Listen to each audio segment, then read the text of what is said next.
But yeah, so we, welcome Big Sky. Excited to have you part of our team. And for those that have been on a lot of phone calls, the start of this call is going to be a little bit different.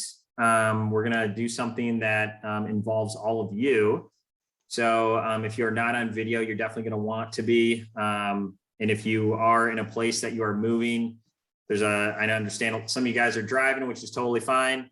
But if there is any point that you can pull over, because we are going to be doing some journaling here, or have someone else drive for you, whatever works, that would be great. But yeah, so just some hot news here first. Our team is now over $500,000 for campaign one. Last year, under my coordination, we were at 217. So that was really just mainly the state of Wisconsin and part of Illinois. Now, obviously, we're 6 divisions, so we're stomping everything that we did last year, which is great. And we are currently on pace to land somewhere between 4 and 5 million. So we're doing well so far. So to hit 5 million is the goal, and I definitely think we can still get there for sure. It's going to take some work, but I'm excited for what our team is going to accomplish, and it's going to be awesome. So yeah, but the first thing I wanted to do here, so we're going to actually have a guest speaker on here in about 40 minutes. But I actually wanted to bring you guys through what's called a crowdsourcing activity. And so essentially what we're going to do is really what I want to do is I just want to hear from you guys, hear some ideas, and really, so really what's going to happen through this activity is we're going to actually journal for about 5 minutes, well, 3 to 5 minutes. And then we're going to break you guys into breakout rooms, and you're going to share what you guys, journaled about. And then we're going to bring it back to the big group. And then you guys will just pick somebody to report back what your ideas are. And so really the question that I want you guys to journal about here is, so if you could write this down, that would be great. Everyone wave your pens from your camera if you got one. Awesome. If you're not on video, if you could be, that'd be great. But the thing that I want you to journal about here, and this is the question, what creates a world-class booth display?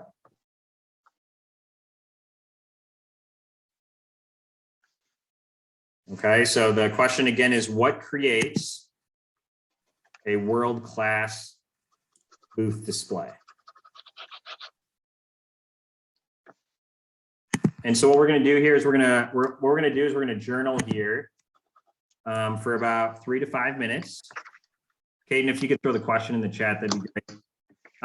So we're going to journal about this question for about 3 to 5 minutes here. And then after we're done journaling, we're going to break you guys up into breakout rooms. Okay. And then when you're in the breakout room, what we'd like you to do is, so it's going to be groups of 3. Okay. So we're going to have person 1 share. After the first person shares, the other 2 people are going to repeat back what the first person said to them to make them feel felt or appreciated or felt heard about what they said. And then the second person is going to share what they said. And then person 1 and person 3 are going to just appreciate something that person number 2 said. And then the third person is going to share. Okay. And then person 1 and 2 will also do the same thing. Just reflect back what they heard from person 3, whether, it's something you appreciate, a cool idea, anything like that. And then after everyone's done sharing, what you guys want to do is have somebody take notes. Okay, so we're going to call this person the tracker. So make sure you guys figure out a tracker, and then also somebody that wants to be the speaker for your group. Okay. So again, we're going to journal about this question: what creates a world-class booth display? Put some tunes on here. And Then we're going to break you into breakout rooms, have somebody take notes, somebody be the speaker, and just reflect back what you hear from each person. So journal away.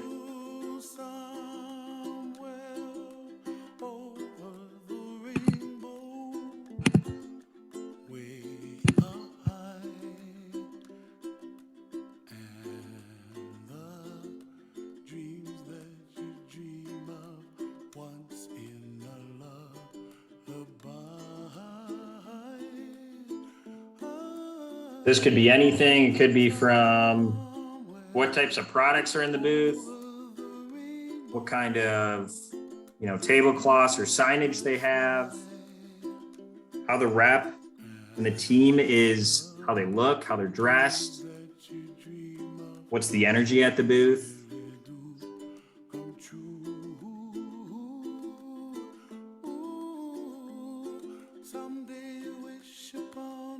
Is there, cut up potatoes everywhere on the cutting board and they're all stained, or is everything clean and no sign of potatoes anywhere?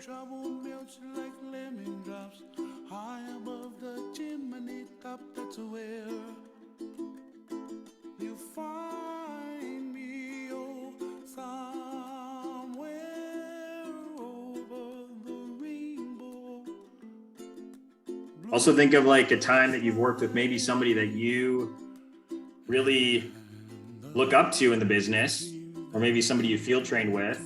What did their booth display look like? What did they have out?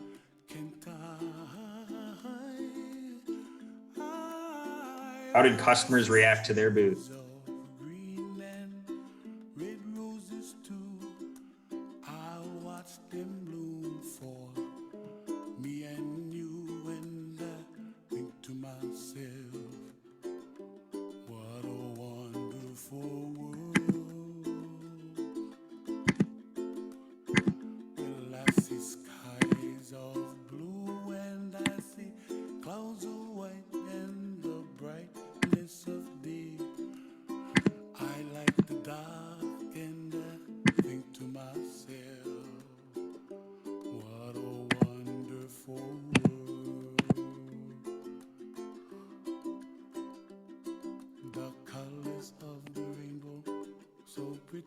In the sky are also on the faces of people passing by. I see friends shaking hands, singing, "How do you do?" They really say, I love you. I hear babies cry and I watch them grow. They'll learn much more than we'll know, and I think to myself, what a wonderful world. Once you're done, you want to give me a thumbs up. Great. Wake up where the clouds are far behind. Be where trouble melts like a lemon drops high above the chimney top. That's where you find. Give you another 30 seconds here.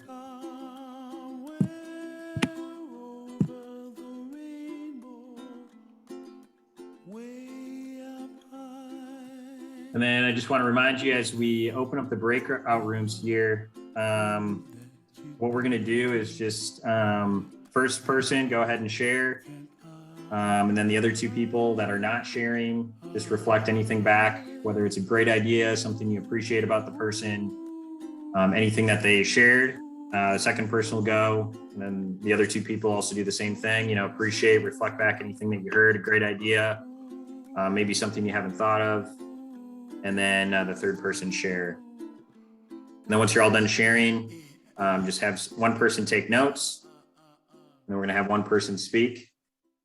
And what you guys want to do here is narrow it down to really three big things. So the three most important things. Go ahead and write down three most important things or three most unique ideas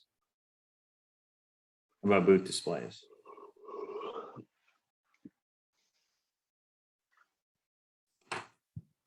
Awesome. So we're going to open up the rooms here in a second. And so when you see the blue button on the screen, go ahead and click it and join. And you guys will have 10 minutes, okay? So 10 minutes, and then we'll bring you back to the main room for your report backs here. Have fun sharing with each other and look forward to hear what you guys come up with. We'll see you guys soon. Go ahead and click on the blue button.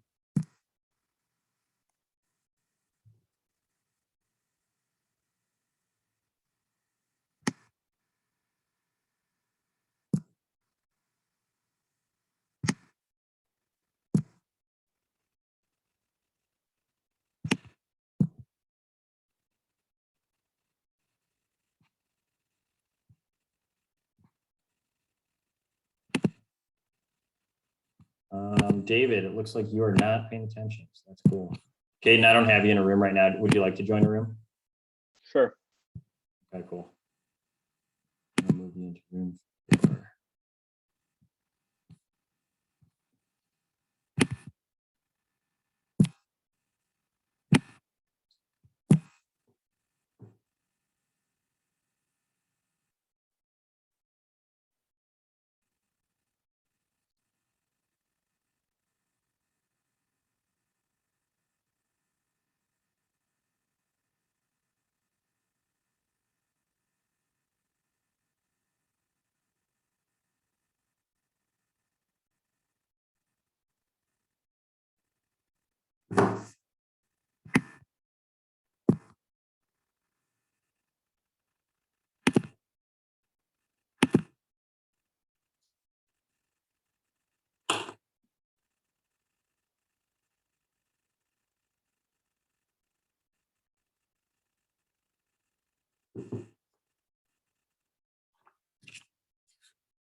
What's up, Chicago division? Who's that?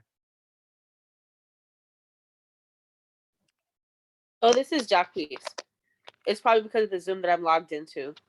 Okay, cool. Yeah. We're actually doing doing some breakout rooms here. Actually, I will toss you into one of these here. If you just want to write this question down. Okay. It's what creates a world-class booth display? Okay. Okay. Got it. I'm going to throw you into a room here. You join these guys here. But yeah, so just jot up some ideas, and then what you're going to want to do is just share with the other people in your room what you came up with. So in like 60 seconds, come up with something, and then the rest of your teammates will be able to tell you what the rest of the activity is. Okay. Sounds good. Thank you. My pleasure. So when the blue button comes up, go ahead and join.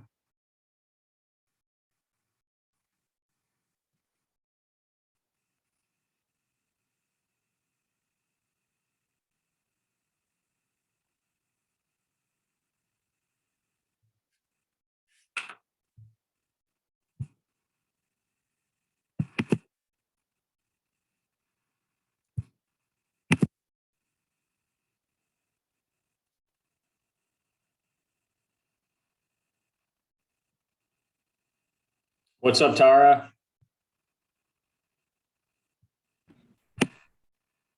Hey, how are you? Pretty good. We currently have everybody out in breakout rooms right now. Oh, okay, sorry I was late. I was driving back, so. No, it's all good.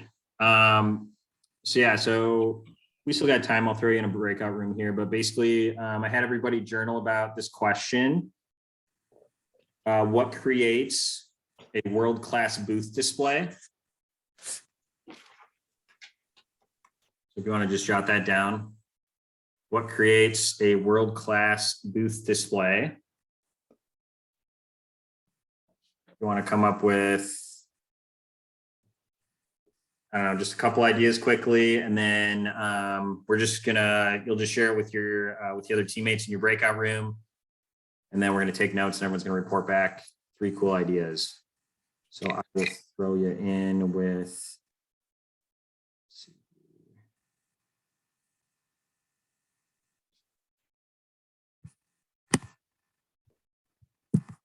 Let's throw you in here. So you're gonna be joining a couple people from Northwoods and Josh Gordon.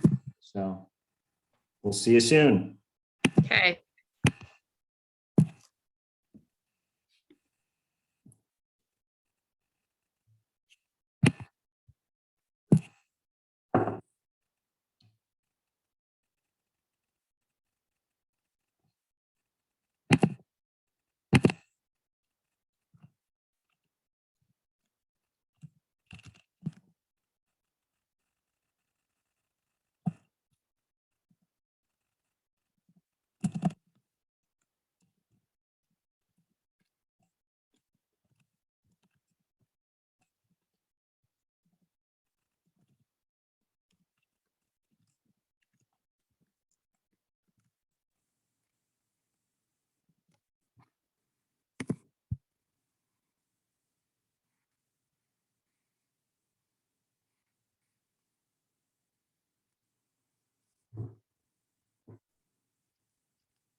Welcome back. You guys come up with some good ideas?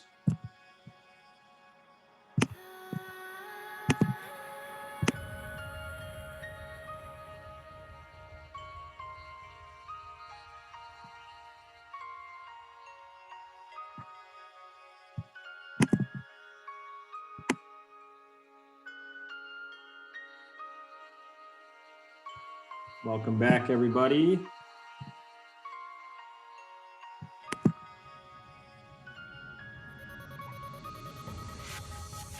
Okay, so we're gonna, now that we got everyone back here. Turn your music off. There you go. Yeah, I just shut it off. So we're going to so hopefully you all assigned somebody to speak here. We're just going to go around the horn here and, just give me 2 to 3 ideas of what your group came up with or what creates a world-class booth display. So whoever wants to go first, if you want to raise your hand with the little emoji thing, that would be great. We'll start as you raise your hand. I will, call each person off and then we'll have you share. So Nate, looks like you're ready to share. So again, what we're going to be sharing here is, what are your top 2 to 3 takeaways? And so after Nate, we're going to go to Josh. But Nate, go ahead. What did your group come up with? Yeah, so I was with Seth and Steven, and we came up with number 1 for sure was presentability and attractiveness. So having all your stuff clean and polished is great, but also like emphasizing like the flower chest, for example, with lights around it was a great idea from Steven. Number 2 was showing everything, all the stuff that we have to offer is important, but also having it organized in a good flow on the table so there's not awkward space or stuff covered up. And then number 3 was positive energy from the sales reps behind the booth and also good sales communication, which includes like engagement with the customers.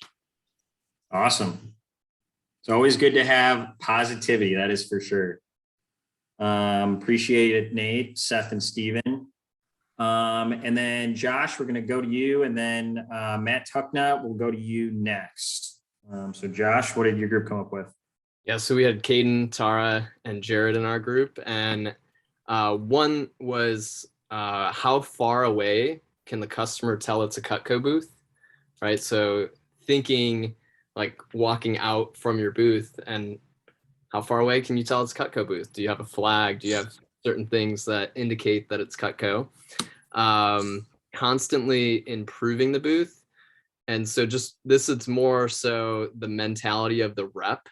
So are they thinking, hey, what can I do to make it better? Organization, preparation, Tara said, do we look as good as the booth? Just simple things like no scratch products, right? We're selling a world-class product. So it's like, maybe it's time to get new knives or new display, right? And then the last one was, how does the booth look from a customer perspective?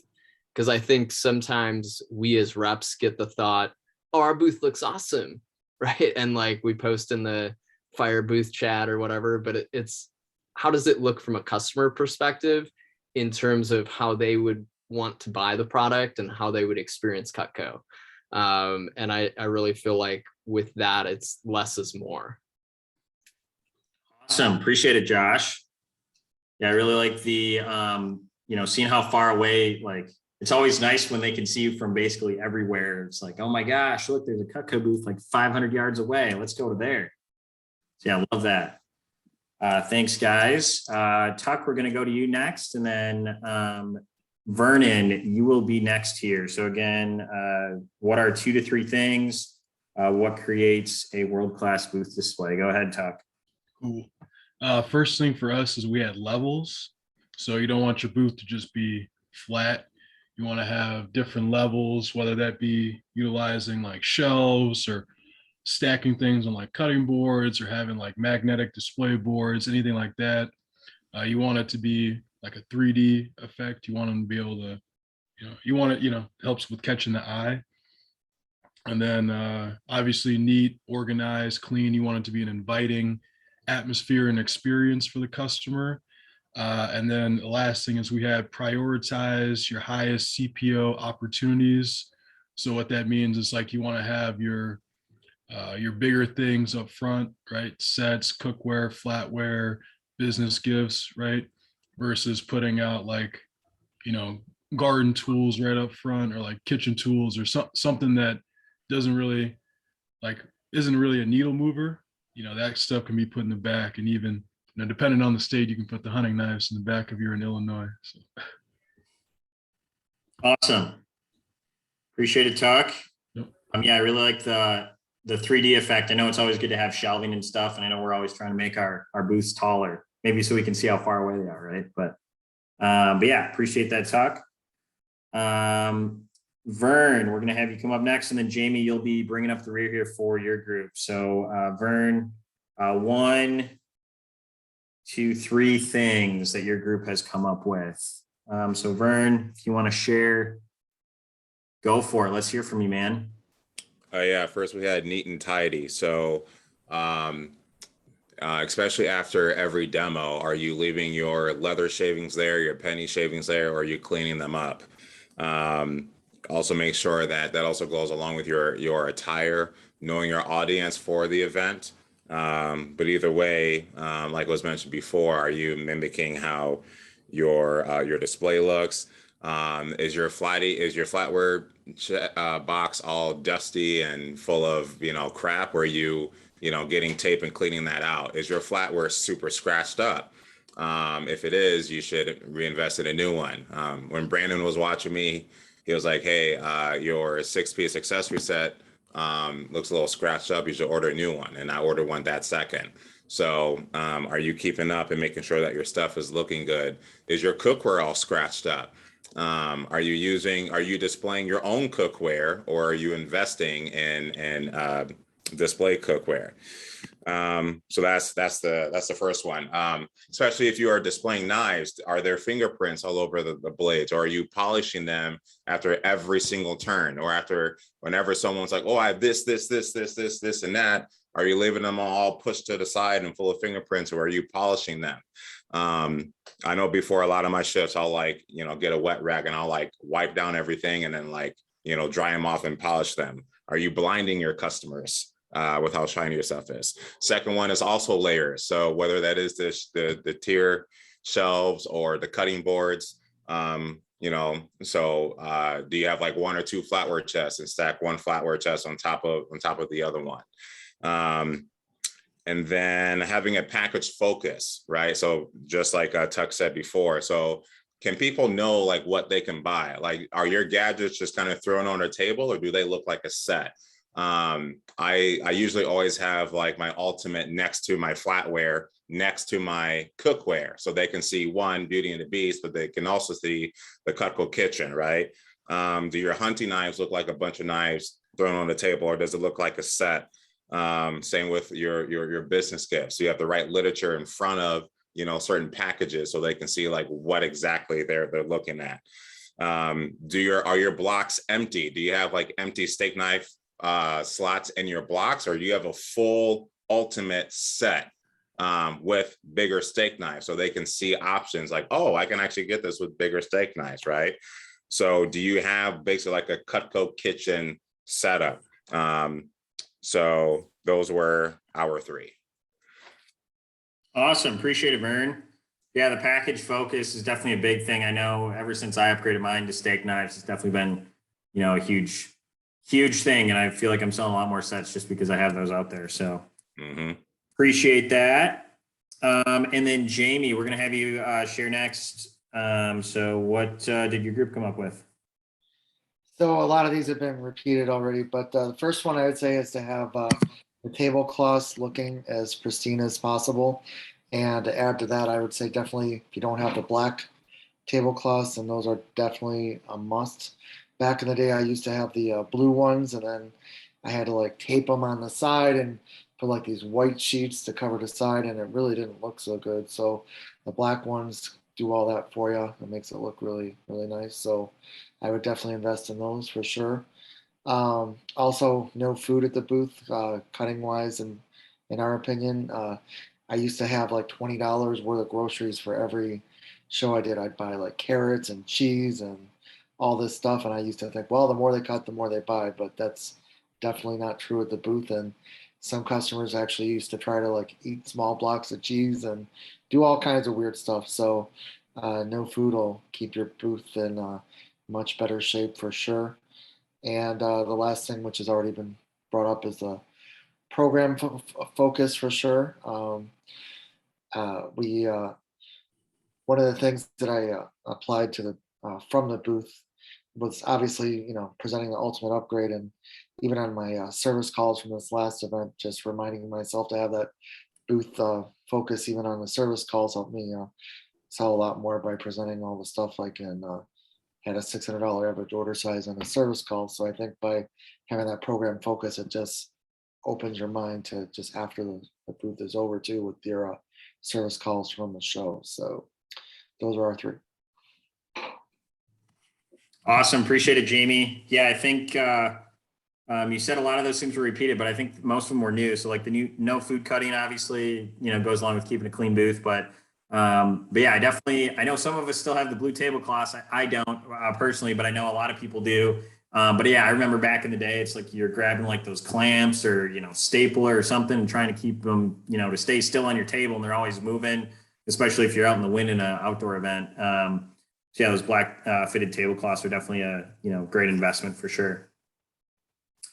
Awesome. Well, appreciate everybody for sharing here. I hope this was helpful for many of you, just to kind of brainstorm some other things that you could maybe invest in your kit. So it's like, how can I add more levels to my booth? How can I, maybe invest in black tablecloths? How do I not cut food at the booth if I'm already cutting food right now? How can I just make the switch and only cut leather and pennies?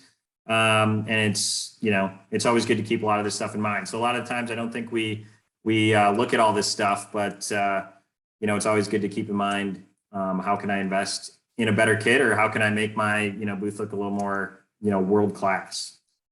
Bo, did you have a question?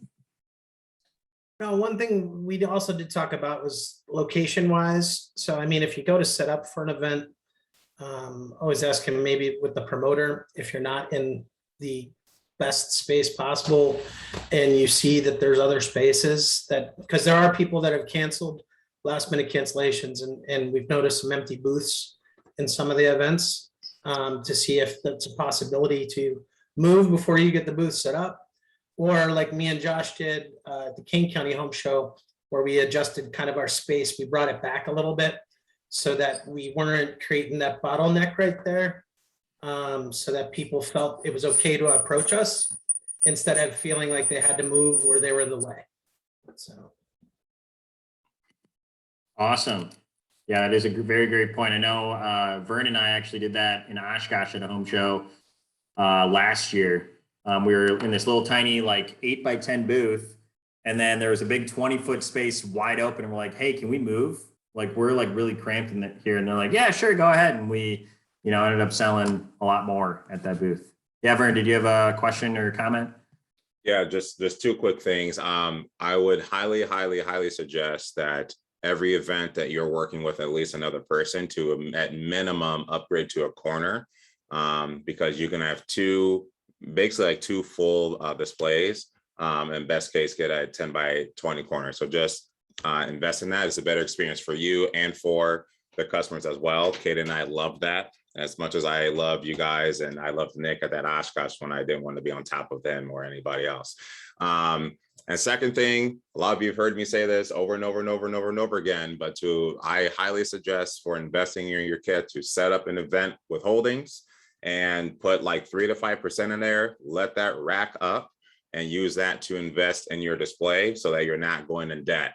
I just bought like $2,000 worth of promo product for like my service center and for my display. And all that came from my event with holdings. I bought new tablecloths from Joseph, and all that came from event with holdings. I'm not like going into like my normal checking account. So you hear me say that again, but when I've asked some of you, like, nope, I haven't done it yet. So I'm gonna keep saying it until all y'all do it, because we don't want y'all going broke making your booth displays look good. Appreciate it, Vern. Yes, withholdings is always great. And it helps you invest because then it's like free money just sitting there. Awesome. Well, yeah, we're going to take, I guess anyone have any other comments, questions, concerns? I would say quickly, before you're put in that spot where you might be trapped in a spot that doesn't have the most traffic, before you book your event, talk to the promoter and ask where the high traffic area is and make sure that you're already put there. So that's just a little planning you can do so you're not put in that scenario. Quick tip with that with malls as well. If you work a mall in your area, just go there and talk to vendors that have been there for a long time and ask them where's the best location come Christmas time or whenever you are thinking of getting a weekend lease, and they'll tell you. And then, if it's extra, like it's just going to be a great investment. For sure. Awesome. Well, anything else? Any other questions, concerns, anything else? I just threw it in the chat, but if you're investing in your kit, I think it's important to ask somebody that's in leadership what's best to invest in first, because certain things will make your booth look better first. Or help you sell more Cutco first. Yeah. For sure. Appreciate that, Josh. Well, hey, good news. Our guest speaker actually just jumped on. So our guest speaker here is actually Joseph Rodriguez. Some of you know him, some of you do not. But he is, if not the best, one of the best people at developing a world-class booth display. So Joseph is on here. He's going to be chatting with us. Just so you guys know a little bit about Joseph, he's from Texas. He is at $3.5 million in career sales, and his best sales week is $33,000. His best day is $25,000. Was that in the booth, Joseph? I think so. Okay, cool. So that even better. At an event, 25 grand, which is nuts. His proudest Cutco achievement, he sold 250K over the phone in last year, 2021, which is a huge amount. He's got a bachelor's in criminal justice and a minor in marketing from University of San Antonio, Texas. Fun fact about Joseph is he likes to eat spicy food, but he accidentally ate a ghost pepper burger or ghost chili pepper burger without using gloves. You need to wear gloves to eat that? Yeah, apparently, just to kind of give you the full story, I had one of the guys eating it. I was like, oh, it's not that bad. So I tried it out, ate it, went to the restroom, came back, and I realized that you need gloves. Just leave it at that. And stuff was burning. Yeah. Yeah, that sounds not fun, but hopefully it tastes good. Yeah, absolutely love hot sauce myself, but get too much of that, you're asking for some heartburn too. But and then other hobbies that Joseph has is hiking, cooking, and gaming when he has time. So Joseph is here to speak to us about booth displays. So Joseph, go ahead, take it away. Cool. Awesome. Thanks for having me. Looks like you got a bunch of high flyers on here. So it's kind of awesome to speak to a group like this. So really cool. So I was going to go over a little bit about marketing and a little bit about displays, only because I feel like they kind of go hand in hand. So I'm going to touch on the topics very, very lightly, and then I'll take some Q&A if you guys have any questions on anything. But I think last year was this was during COVID, so this was kind of an eye opener for me, and I was able to sell kind of that much, and maybe a lot of people in this group have sold that much too, over the phone. But the way I did it is I kind of, from the booth displays to the business cards to kind of everything, we created this systemized branded look, which is really awesome. So anything that goes out from us, the emails, the texts, the postcards, our website, it all looks the same. And we did that purposely to create a brand, and we did it to where we didn't have to constantly pick up the phone and call people, people were actually able to call me and know that, you know, I was still in business because everything kind of looked elite. So, but this goes hand in hand with the booth displays.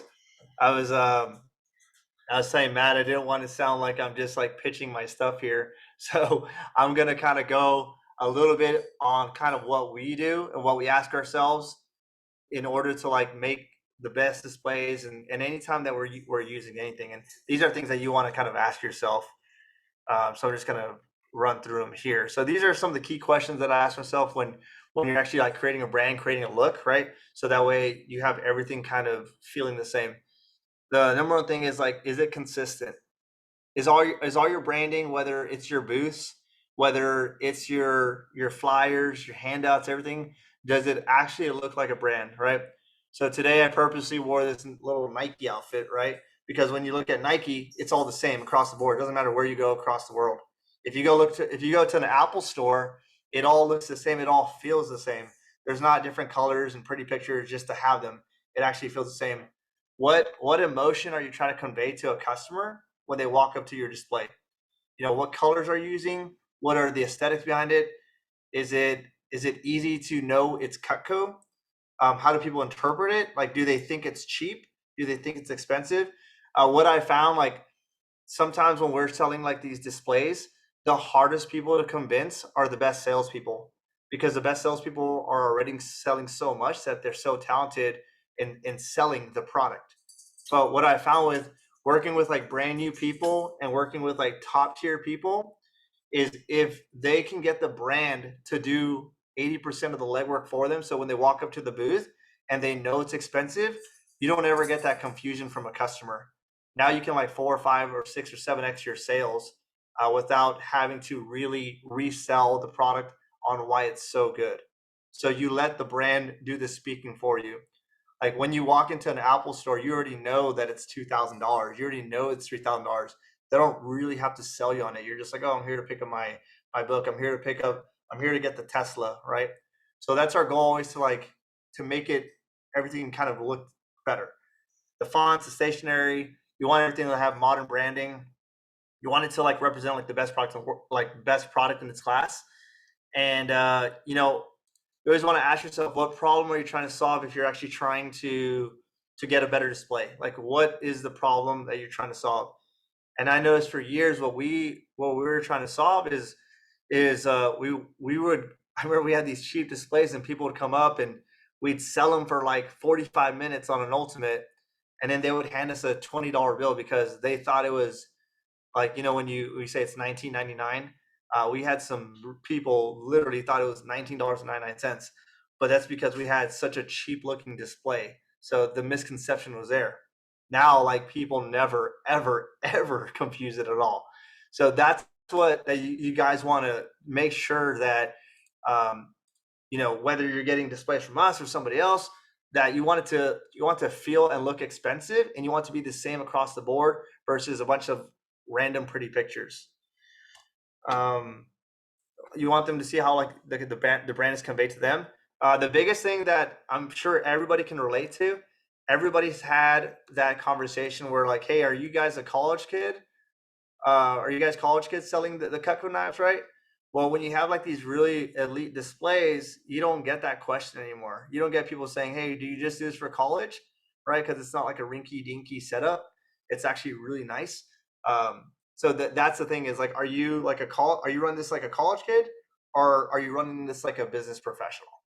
So that's the other question you want to ask yourself. Like, how much do you want to invest in your own business to make yourself look like the next tier versus just kind of any other person?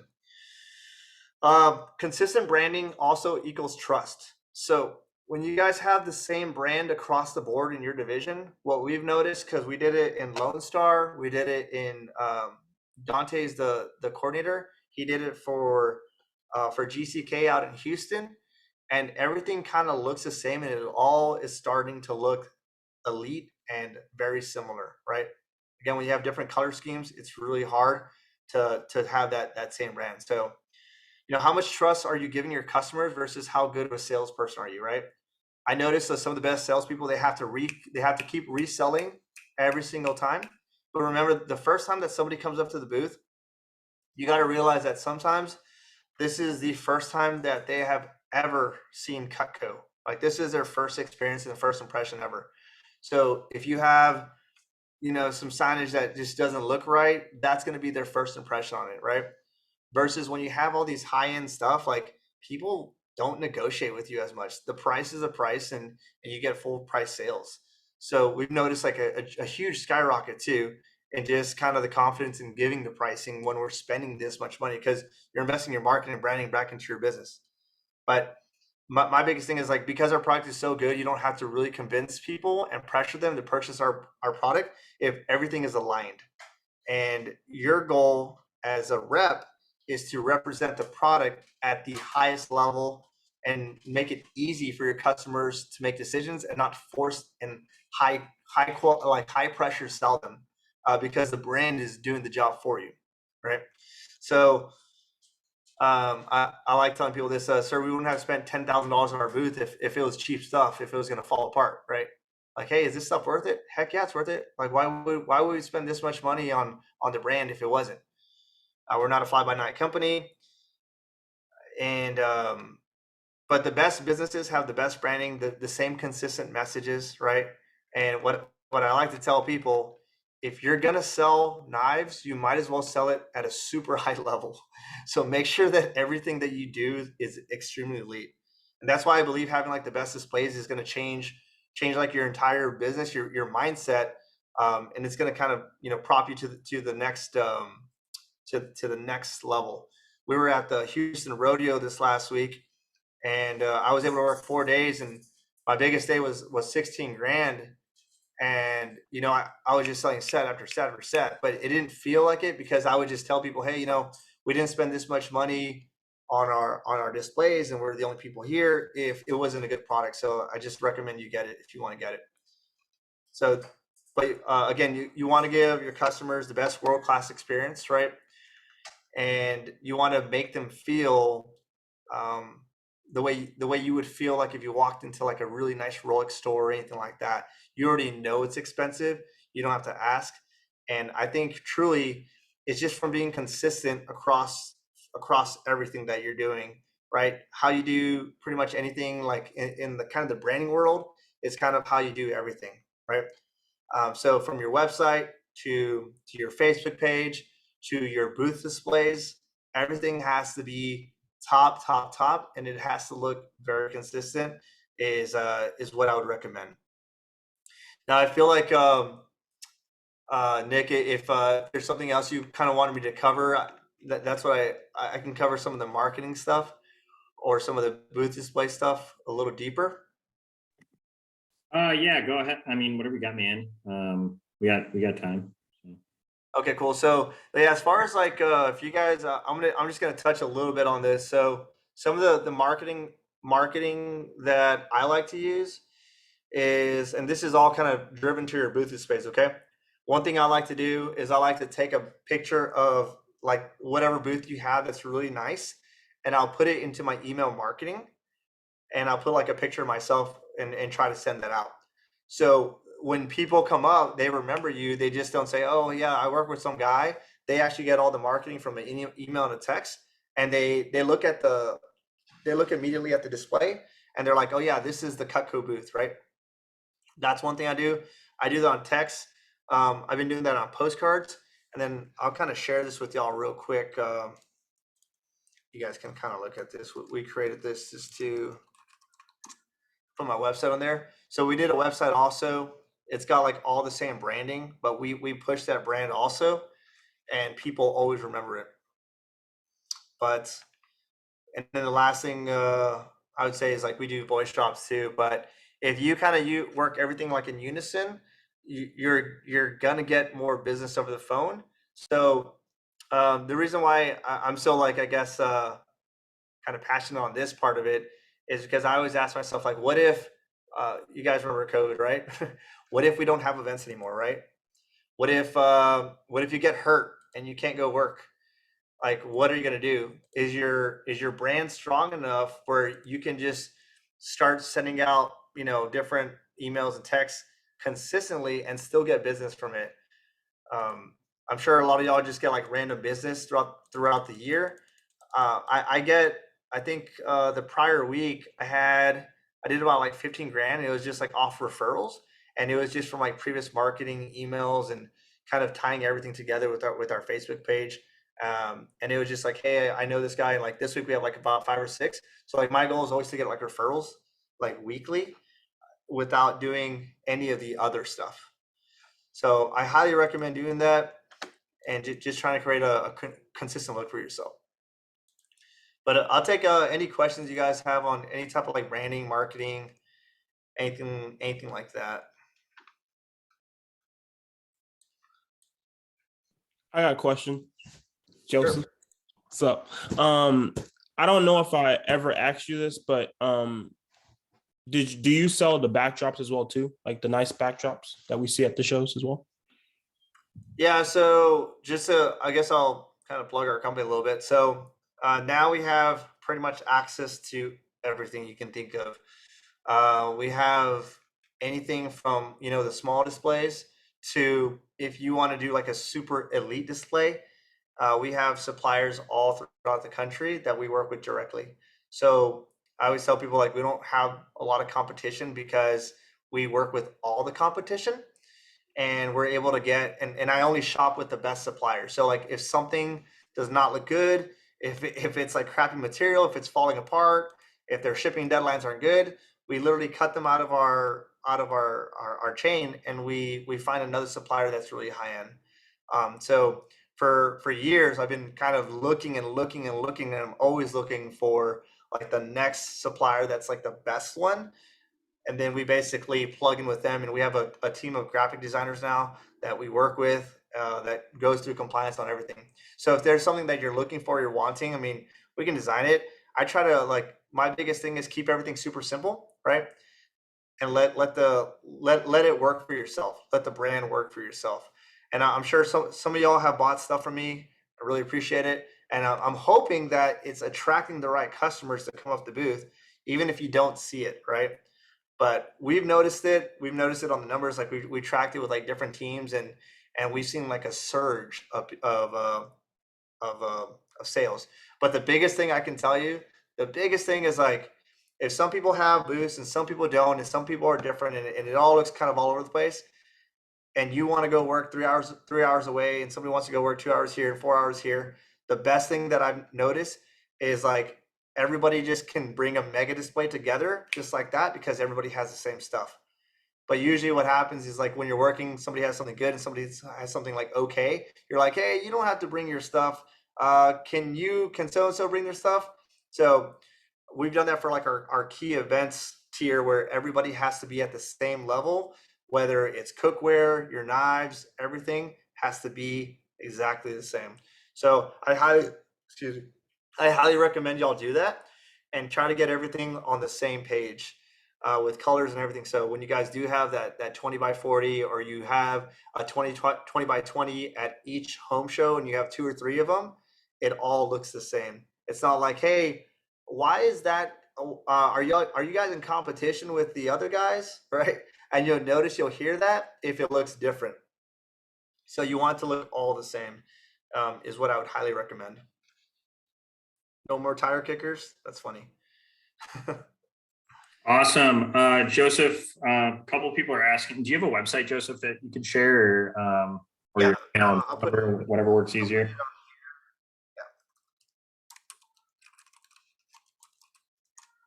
And then another thing, I just want to give all of you a heads up. So by the end of campaign 2, all tier 1 wraps, I think most of you already have them, but all tier 1 wraps need to switch to fitted tablecloths that are black. And then also 6-foot tables are preferred. So if you are in tier 1 or plan to hit tier 1, you will need to make the investment. If you're lower tier, we're not going to make it required at this point in time, but all tier 1 wraps, you definitely need to make the investment if you have not done so already. So, with Joseph's plug, if we do get a, if you do want to invest right now or maybe later, In the year before the end of campaign 2, we can get a bulk discount if we purchase through Joseph together as a team.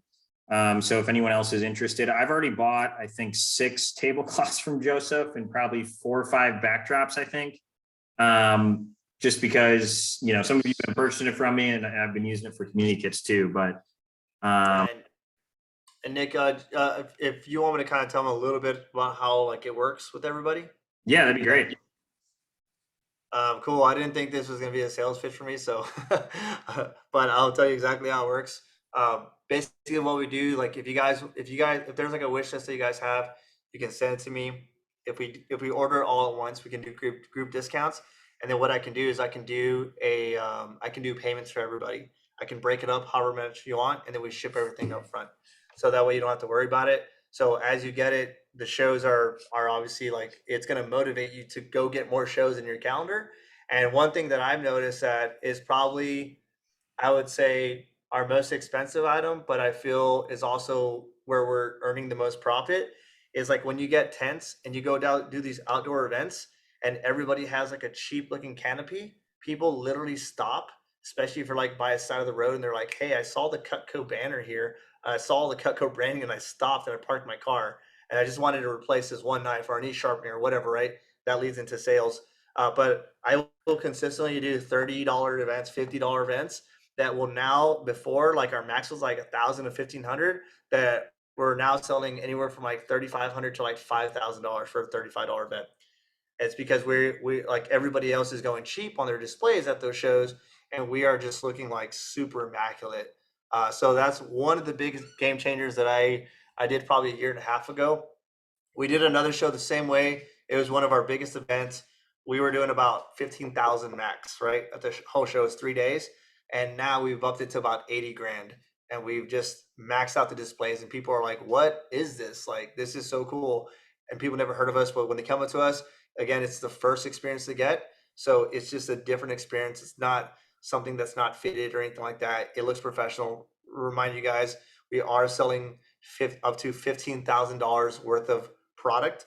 So if you have a tent that is worth in one of the knives, like you can tell the difference, you know what I mean? So that's what I try to explain to people. But yeah, if you guys have any questions on like the ordering process or how it works, I put the website on there. If you guys want to take a look, and you're more than welcome to reach out to me, and I can help you guys get anything you want. And we can do like customization on some stuff, but just let me know. A lot of stuff right now we're like a lot of other companies where stuff is getting some of the stuff is backed up right now, but we're doing, usually the turn time is about 7 to 12 business days on average. Awesome. So yeah, so if you are interested in purchasing, now obviously, some of you, maybe you're not even done with field training yet. This is probably not the time to invest in something like this. But if you've been working a couple events, maybe you're on your 4th, 5th, 300th, whatever it is, and you want to start investing in your displays a little bit more, Joseph is definitely the person that I would recommend investing in. So yeah, if you are interested, definitely feel free to reach out to Joseph. Does anyone have any other questions for Joseph about anything, or comments, anything else? I'll ask a quick one. Yeah. Can you just go in a little bit more detail about what you do for Facebook? My Facebook page is kind of limited. I'll send out my link for marketing, but that's about it. I don't really have it super organized. Yeah, so I'll give you like a cool tip that I did last year. This is pretty cool, or like a year and a half ago. I do this pretty consistently. So I don't have like a massive follow on Facebook, right? I'm not like a Mike Dawood where I have a group or anything, but I have a Facebook page. I'm not super active.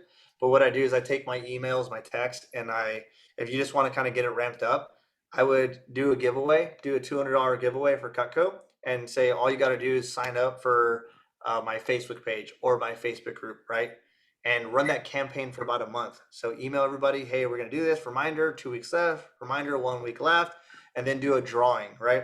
Now, once you've actually have, let's say 200, 300, 400 people in your Facebook group or your Facebook page, now the next step is how to utilize that. And what I do is I say, hey, by the way, we're having a hunting show coming up, or we're having a home show. Who do you know that needs to upgrade their knives? Who do you know that has bad knives? Go ahead and tag 2 or 3 people, and for every tag that you do, you get entered into a drawing. You'd be surprised. Like when I've done that, I've had not thousands. I've had up to like 300 to 400 tags, and I run that campaign on Facebook for a month. Everything is like by compliance, so I'm not promoting anything. All I'm doing is I'm using my existing list, right, to promote that. So what I'll do is like I'll run that campaign for a month. The second month, I'll go back and say, hey, I'm glad you joined our Facebook page, and if you haven't, just so you know, what we're doing is we're doing a giveaway. Click here to see it. Then you click there, right? It takes them back to the Facebook page, and all it is, it's that same link that you're talking about on tagging people. But again, tag people for the giveaway, and then you just put like the rules that you want. Must not tag the same person. Expires, February 5th at 10 p.m. And you just keep on reminding people and sending out texts. But if you do that, that will instantly get you sales, because you'll either get service from it instantly, or you'll get someone that says, hey, oh my God, I've had Cutco, blah, blah, blah. And you'll get a private message too. And then you just follow up with those people. Follow up is key immediately. And you should generate a bunch of sales very easily. But again, if your Facebook page looks all kind of raggedy and stuff like that, and you don't have it all done nice with the nice header and everything, you want to look like a professional. You want it to be compliant. You want it to look consistent. If you do all that, you're going down the right path. If not, if you're doing it all wrong, well, compliance will call you and shut down your Facebook and shut down your commissions account like they did to me years ago. So I would go to Vector Connect and look at compliance and see everything that you're supposed to do and what you're not supposed to do. The biggest advice that I will tell you is do not take photos from Cutco and paste them into your Facebook, because that is not your image. It is Cutco's image. You are simply a dealer for Cutco. The best thing to do is get good lighting, take a picture of your Cutco knife and upload it. Yeah. Like take a picture of your gift set at the booth, take a picture of whatever. So it's unique to you, not unique to Cutco, because Cutco will crack down and tell you to take them off, and all of a sudden you got to take off like 50 photos and it's a mess. So, but yeah, hopefully that helps you generate some sales just like that. I recommend putting it in your plan, picking a month, and then just kind of putting it into place. What I would recommend y'all doing if you have like a push coming up or something that you want to, I would challenge you to this. The next rep trip is like coming up soon. I would ask y'all to start doing that now. So when you're on your vacation, all of a sudden you have like 20 to 50 to 80 to 100 leads when you come back. And you didn't have to work a show. You didn't have to do anything. You just did it all through organic Facebook marketing. Awesome. Appreciate it. Any other questions? We have time for one more. If you do, Joseph. Yep. Oh, and I do recommend the 6-foot tables, because if you decide to go somewhere 4 or 5 hours away in your territory and you don't have a table, you can always go to Walmart, Home Depot, or Lowe's and pick up a 6-foot table wherever. Versus when you start going with the other tables, sometimes they're out of stock, sometimes it's not the right fit. 6 foot is the way to go. It's very universal across the board. Quick question on that contest that you do, is that on your Facebook page or a Facebook group, or does it not really matter? I don't think it really matters, but it matters like how many people you invite to that page or group, because then you have an audience to market to. So you're taking your existing audience over here on emails, text, whatever it is, and then you're funneling it back to your group or your page, and then you're marketing it so that way they can tag other people so you can grow that page. Gotcha.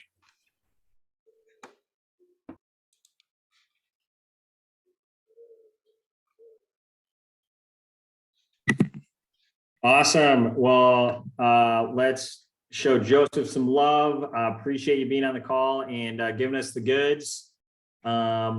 Excited to, invest in more tablecloths and backdrops, especially as our team grows. So appreciate you being on, and I'm sure many of us will be reaching out to you soon.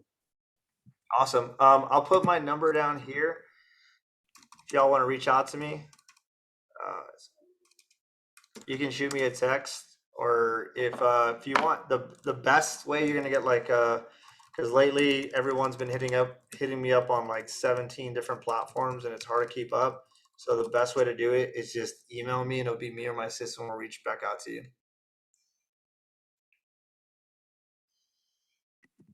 All right, I appreciate y'all's time. Let me know if y'all need anything else. Awesome. Appreciate it. Thanks, Joseph. Okay, so hopefully you guys learned some stuff from Joseph there. If you guys do want to invest in anything, reach out to him. Definitely has, great tablecloths and everything else. A lot of stuff. The tent, I know Caden and Vern both have the tents. I don't know if anyone else does. Maybe Lucky you do too. Yeah, his stuff is top notch. So we've got a couple things to go over here. So I'm going to make an announcement first, and then we have a incentive contest for the month of April that I'll announce at the end of the call. So if you want to hear about that, you all can participate in this, which is pretty awesome. Stick around. But the first thing, we actually have promoted an assistant manager. Caden, do you want to promote your assistant manager here? Sure. Okay, cool. We have added someone to our team. It's someone who's actually helped us a lot in the past and has been showing a lot of value. So Seth Jarecki is now my assistant manager. He helps update the calendar with research. He's going to be posting perspectives. So Seth has just been helping us out a ton. So wanted to give him some recognition.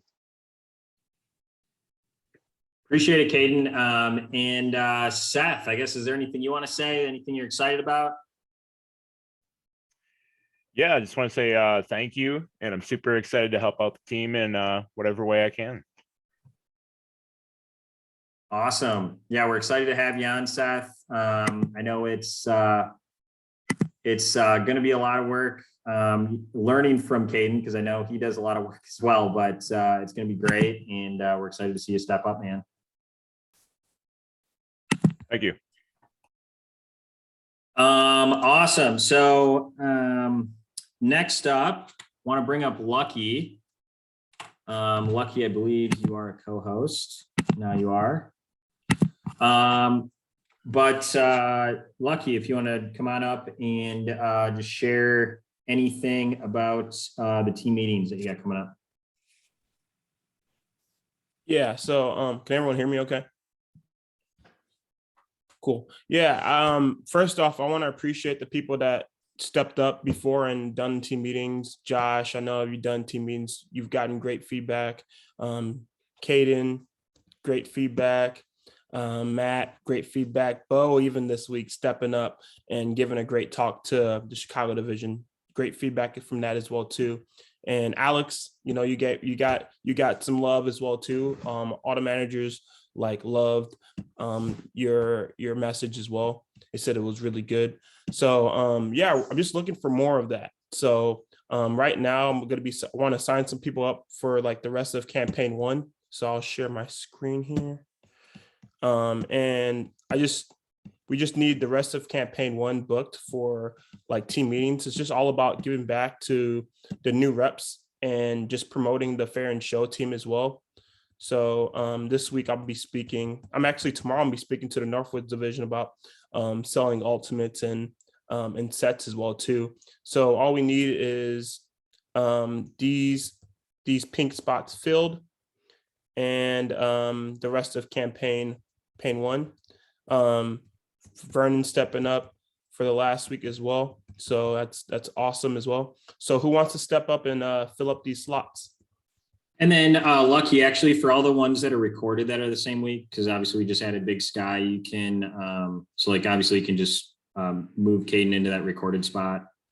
Yeah. Yeah, I'll fix that. Yeah. Those are good. Same with me for the following week. But also, Lucky, can you explain, because we got some Big Sky people on here and they might not even know what this is. Can you just kind of explain what this program is? So the team meeting program is, so every week we want to be speaking at team meetings. We want to have a sales rep from the Fair and Show team speaking at a team meeting, and it can be on any topic, that can help like a new rep out, increasing their sales. And during that talk or after that talk, we always want to be promoting the Fair and Show team. So we always like to say at the end of the talk, we're looking to add members to the Fair and Show team. I believe, Nick, we say $15K to get trained. And, we can reach out to me about how to sign up for training and all that. So, yeah, it's just about giving back, having someone at the team meeting every week and just giving back, giving some great tips to the new reps. Awesome. Appreciate it. So, yeah. So, anyone that wants to, so yeah, I think we're looking to fill up basically just the rest of April, right? Yeah. So like right here, since it's recorded, Nick's right there. Yeah. The same. And then that thing. would be talk. And then that looks like that next week. So, yeah. So, anyone want to step up and do a talk for any of the dates that Lucky's looking for?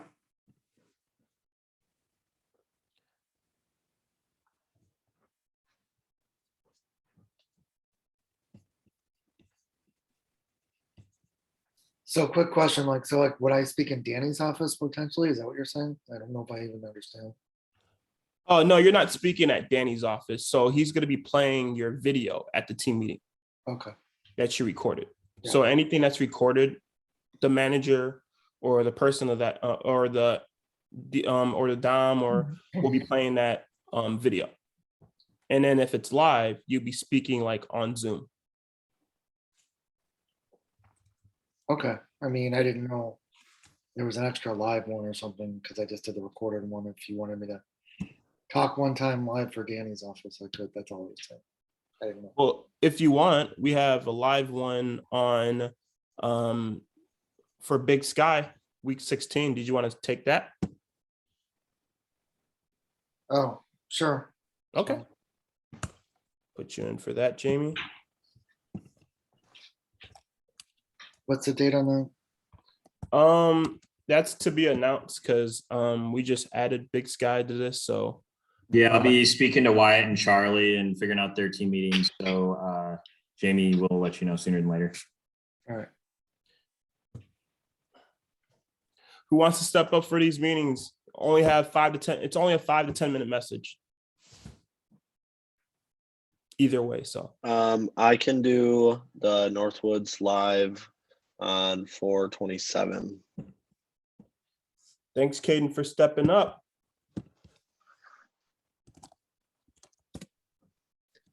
Can you send me one of these videos so that I can kind of see what they are before I volunteer to do it? I think the videos are on our website. I think Tuck. Okay. Yeah, I'll put the YouTube link in the chat, and then any of the ones that aren't event training calls, those are like people's messages, so that'll kind cool. of show you how they look. Yeah. That'll help. Thank you. Would love to have you on, Tara, because you're the kingpin now on the team. You're 600K last year.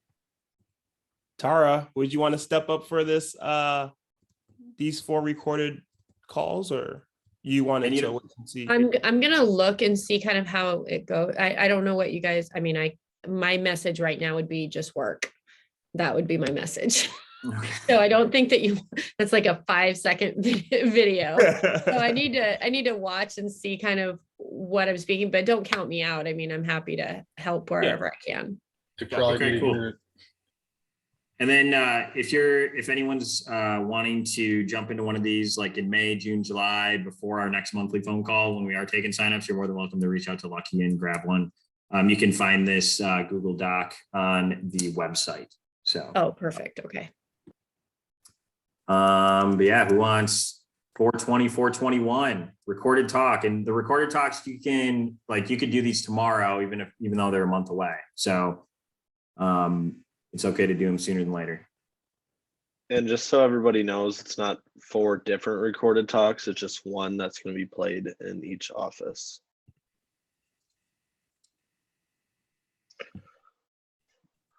Put me Oh in. my gosh, I'll do one.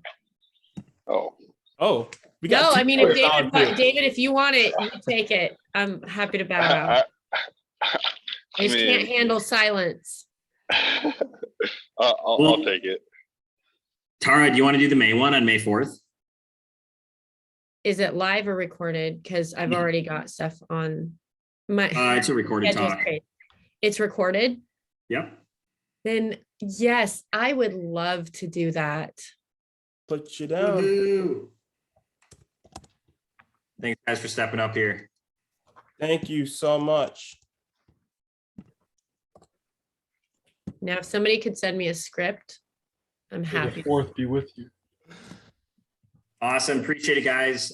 Making that quick and not too painful. So next, we're going to bring Tuck up, our training manager. Just announces a couple calls here. Tuck, go ahead. Hola. So quick announcements. So the next call. Oh, first off, shout out to Caden stepping up on the last call, delivering a good message on finding events. In case you missed it, go click that YouTube link in the chat and you can find the recording for that and all the last training calls. Next one, shout out to Vern, also stepping up, going to give a great message I already know in advance on package and program sales with clients. So I'm even looking forward to getting some notes out of that one. That's going to be on March 29th at 4 p.m. Again, that's March 29th at 4 p.m. And then after that, the following. Tuck, is that Central Time? Yep, that's CST. 4 p.m. Central Time. Yes, sir. And then the following one, you got me, your favorite host, back to give a message that I enjoy giving. The psychology of clients and listening. Psychology of clients and listening. And that is, again, April 13th at 4 p.m. CST. April 13th, 4 p.m. CST. And then, obviously, if you can't make it, we'll get the recording out to you. But if you're there, it's going to be a lot more beneficial to you because you get it live, you soak it in better, and you can ask questions on the spot. And then I just wanted to open it up. Anyone who wants to share a takeaway or something that's great that they learned from the call so far, give that a sec. Oh, Jared's got his hand raised. Go ahead, Jared. Yeah, I like jumping on the call. It always helps me to, shift my focus onto another topic. So like usually I'll have something going on, whether I'm making calls or working on emails or anything like that. And it just allows me to shift my mindset to think about something else. So it allows me to grow in my business. And then, sometimes I've worked with Tuck already, which I've really enjoyed, and it allows me to check in and get advice from him, perspective. I found everyone is really helpful. I'm a new person on the team, and everyone's been really supportive and willing to make time to help me out. So I get that on some of the calls as well, and just being able to get some insights too. So it's not just new people that show up. Like there was a time Josh gave me some really good tips about how to study the script and what he does. And he's obviously been in the business a long time too. So I just appreciate sometimes getting some one-on-one lessons as well as the content. Sweet. Thank you, Jared. And just quick side note to what you said with Josh hopping on. One thing that Jason Jeffrey teaches us a lot is this thing called teachability index. And part of that is like, what's your willingness to accept change, and how teachable are you? So these calls don't have to be just for new people, right? If you're willing to grow and willing to accept change, hop on the call because you'll learn something. There's always something you can learn if you're open to it. So,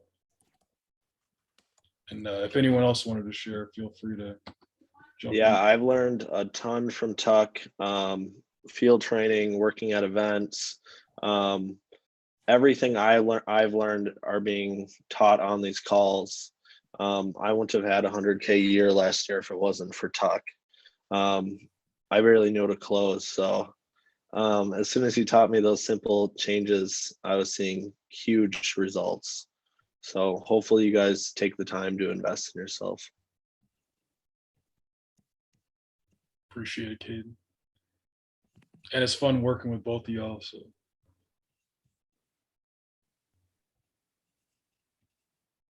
Awesome. Well, appreciate it, Tuck. Anyone else have any hot news or shares from being on Tuck's calls?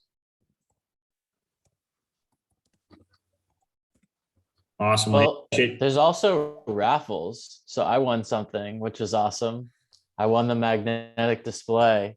So like I was all about that. I thought I was gonna win a samurai knife, but I lost that one. So that's okay. I'll just try and win more stuff. sure. Yeah, every once in a while we do a drawing for some cool stuff. So never want to miss a call because you might win something free.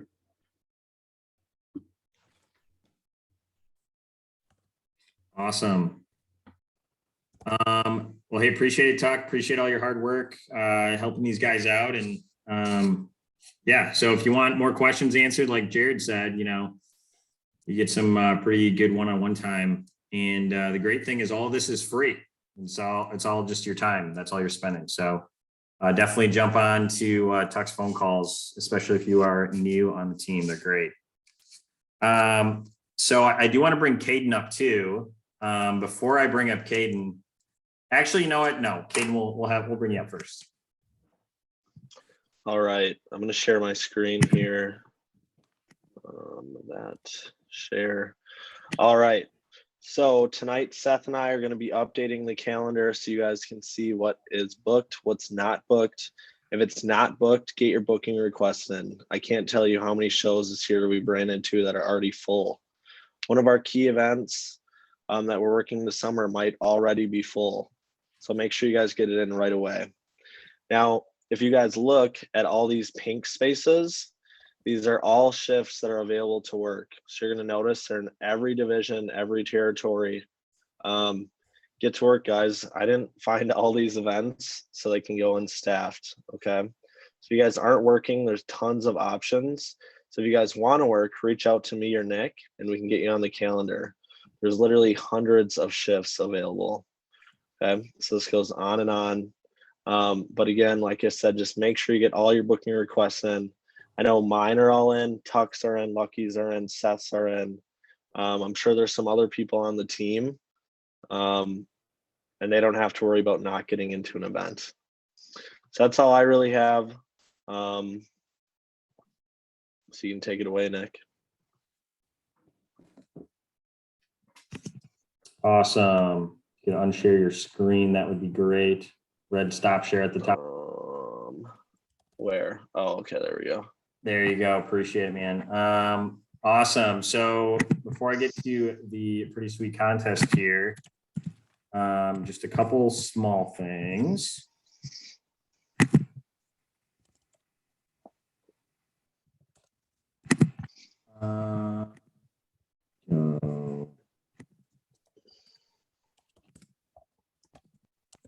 Okay, the lovely stats submission form. So everyone's been doing this great. There's just a couple small changes that I would love everyone to make. It's going to make everyone's job just a tad easier. So for the number of hours of the number of hours that you worked, please add up the number of hours and type the number in. Okay. So this is the reason why it's done this way is because there's some events where maybe only, you know, Tuck's working one day, Lucky's working the other one, and Tuck's day is only 5 hours and Lucky's is 8. Well, we need to know how to charge you guys equally based on the amount of hours that you work. Or maybe somebody's only working Saturday, Sunday, and then somebody's working Friday through Sunday. Obviously, the person that works Friday through Sunday, we're going to charge them more. Now, most events are going to be split evenly, but for those ones that are not, we need to make sure we have the exact number of hours put in there.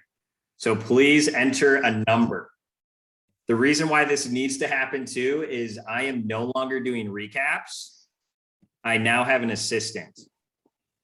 And if it's not clear cut and dry, we could, you know, potentially charge somebody incorrectly. So Tuck, Tara, I'm definitely not calling you out. Definitely not. This is, you're not the only one. There's a lot of people. I love it when people are just like, I worked all the hours. It's like, all is not a number. So yeah, so if you guys could do that, that would be amazing. Okay, so please, and don't think about not doing it, just please put a number in, it'll be great. It only takes an extra 30 seconds. The other things, this is gonna be, there's been some confusion on this as well, okay? So we've got CPO, and then obviously last month we had an ROR CPO, okay? So if you guys could do me a favor, if it is an ROR order, so make sure you're checking ROR before you submit your stats, okay?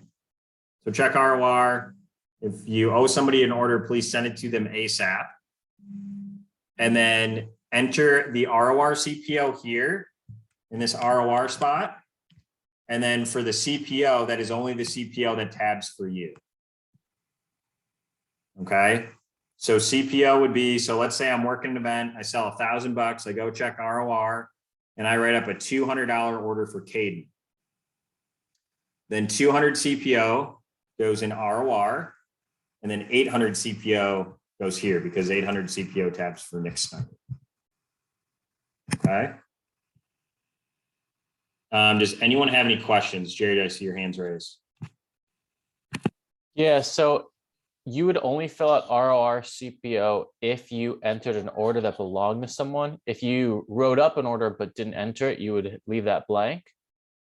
No, if you write it up on a paper order form or submit it, doesn't matter. If you sell an order for somebody at an event, you fill in the ROR CPO. Okay, I just wanted to check. I did fill it in, but I didn't want to make sure I counted it. I didn't want to count it wrong. So yeah, you did great. You did great this week. So appreciate it. Quick question, is that average including ROR CPO or not including ROR CPO? For average order, you can include both. So just add up all your orders and do the average. That's cool. So, and then with number of orders, is that including the ROR order or just our own order? What most people do is they'll put, so let's say I write up an order for you, Josh, I would put Josh Gord and then one order. And then if I write one up for Vernon, put one order. That's what most people do. So then if you do that, then you would not include it in your number of orders. Cool. So is it okay if we don't include the ROR CPO in our average? Yeah, if you don't want to, that's fine too. It's up to you. I'm not too concerned about average order. I just want to make sure this right here is the only thing that is important. So everything else, keep doing it the way you were doing it. But yeah, CPO and ROR CPO, just make sure we're separating that. Any other questions?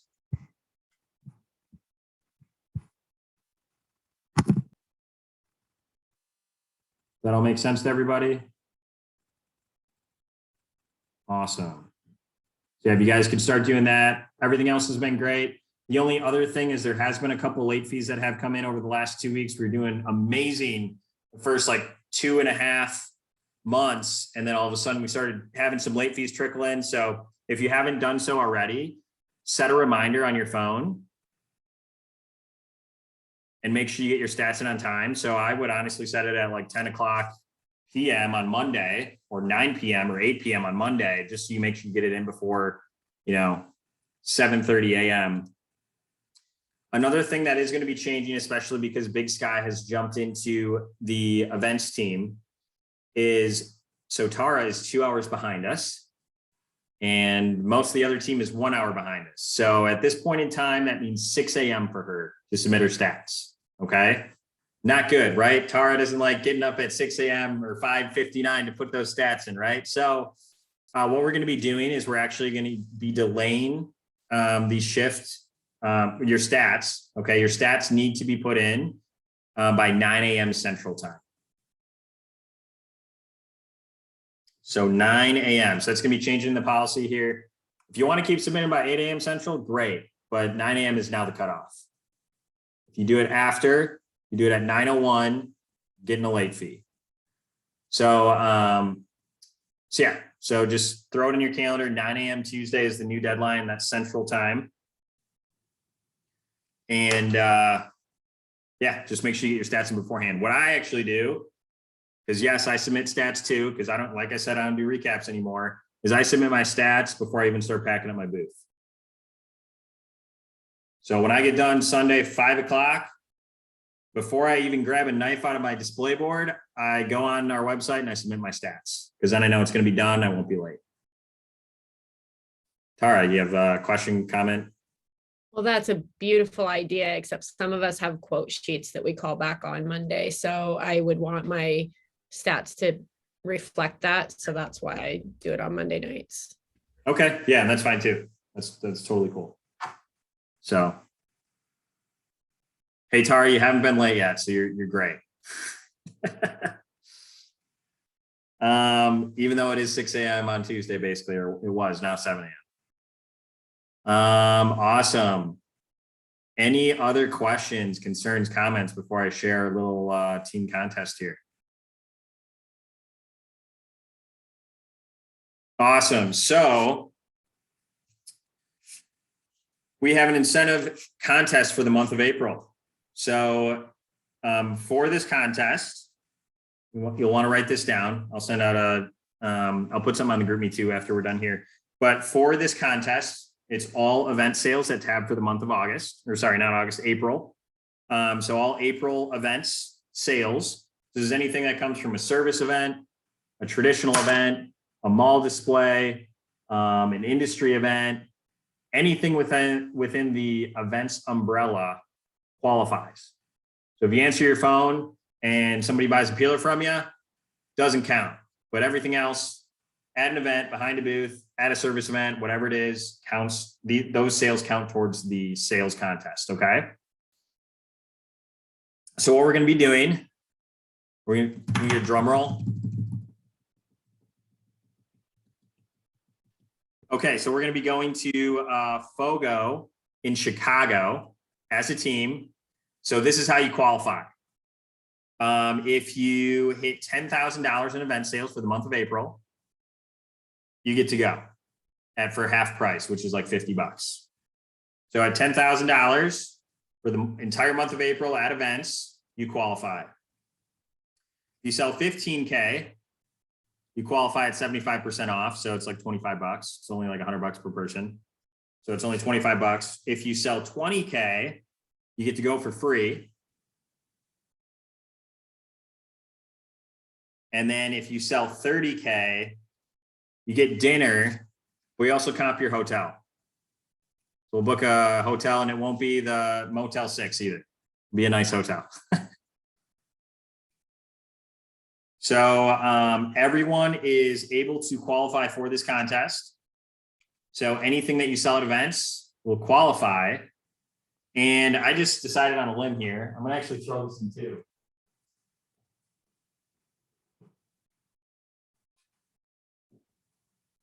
So we got some swag. Anyone that shows up at dinner gets one of these too. New Cutco Events hats. Pretty sweet, pretty dope. So yeah, so anyone that qualifies, you get one of these bad boys too. It's pretty sweet. I got them made myself, but they're, I think they're pretty sweet. Maybe you guys like them, maybe you don't, but I think they're pretty badass. So if you do show up at dinner, you also get one of these as well. So you get some swag, wear it at events, and or just wear it out to the bar or your mom's house. Pretty awesome. So yeah, so if anyone all you gotta do is sell 10K at events and it counts towards the contest in April.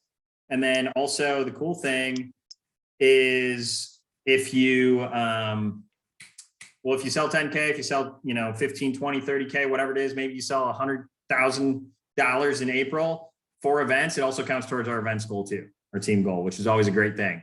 So again, our goal is 5 million and definitely want to end the campaign strong. So yeah, you guys got any other questions, concerns? Hey, Nick, can you explain what FOGO is? Yes. Tara's nodding, thank you.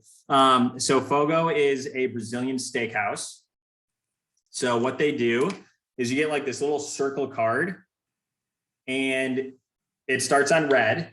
Okay, that means no. And then all you do is you flip it to green, and they have all these little waiters with slabs of meat, and they come to your plate and they're like, do you want this? And you say yes. And they cut off 2 to 3 ounces and put it on your plate. Then they walk away. And then the next guy comes over and they just keep bringing as much freaking meat as you want until you turn it back to red. So you're going to leave with the meat sweats. So we call that a Brazilian steakhouse. Yes, for sure. Unlimited. Brazilian steakhouse, it's great. I've been there a few times. Yeah, it's pretty badass. So you definitely want to be there. It's going to be a lot of fun. And obviously you're with all of us. If you are vegan or vegetarian, they do also have a salad bar too. So there are still options and it'll still be fun. And the bacon's fire. What'd you say in the bacon's fire? Yeah, they have like some sort of like sweet bacon. It's fire. It's in the salad bar. Adam, you got a question? Yeah, I just want to clarify, when you were saying booth sales, does that count the out of booth sales from that event, or is that just in behind the booth? If it's a service call and you tab it on the event, that'll still count too. Okay, I just want to make sure, because sometimes, if they're in a hurry, they set up for like a demo in-house or virtual. I just want to make sure it's still going to count. Yep. So yeah, just make sure you tab it as like a free, if it's a demo, it's a free look. I think they're still defined that way, right, Tara? Maybe. I don't know. But yeah, just mark it as a service call and make sure you just tab it underneath the event and it'll still count towards the event. And it'll also still count towards the contest too. Wait, what? I don't understand how you would. So if you get a service call lead at an event and you do the Yep. service call and you sell, that counts as an event sale? Yeah. So what you do is when you go on orders, you still check into the event.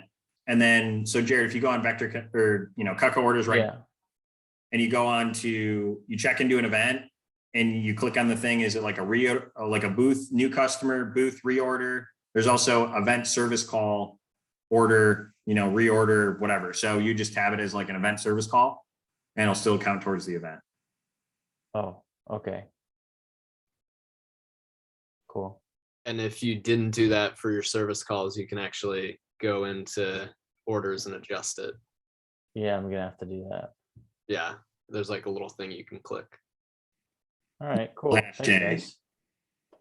Just important so we can see the true number of what that event produced. Maybe you didn't sell the most, but if you got 10 grand worth of service calls, then obviously it was an amazing event, right?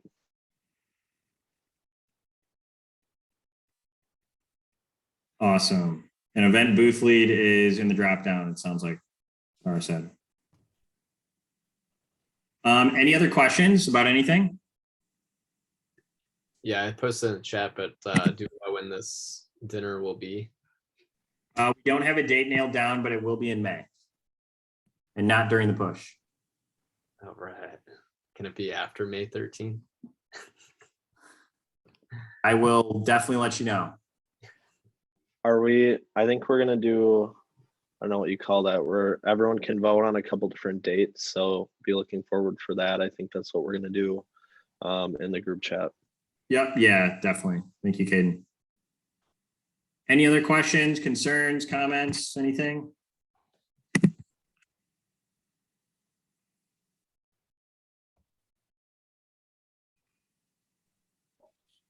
What if the event, so how does, okay, so I have some service call leads and I'm gonna be doing them but it's from this month. That would be next month. Would those count or would they not count because they're from this month? They would not count because they're gonna for the event in March. So yeah, don't like push them back and be like, oh, I got a contest coming up. Yeah, I didn't know. I'm trying to do it the right way. So yeah, so those will still count for March because they'll still tab for your March event. So okay, cool. So the big thing that I would be thinking right now is, okay, one, do I want to go? Yes or yes? Okay, cool. Caden just said there's a lot of events open in the calendar. Awesome. Or maybe it's like, hey, maybe I should fill in my calendar with some service events. That's even better too. Then all you got to do is contact Caden and I for traditional events. We'll get you in the books. And for service events, I would just get them booked ASAP. So we get them in the calendar. I have a mini announcement. So for anyone who needs to change their shift, so every time when someone texts me, hey, this person is working my shift for me, instead of texting me that right away, put me in a group chat with that person and then tell me the information and then have the other person confirm. Because I'm going to do that either way. So it just saves us both a little time. That way everyone's on the same page.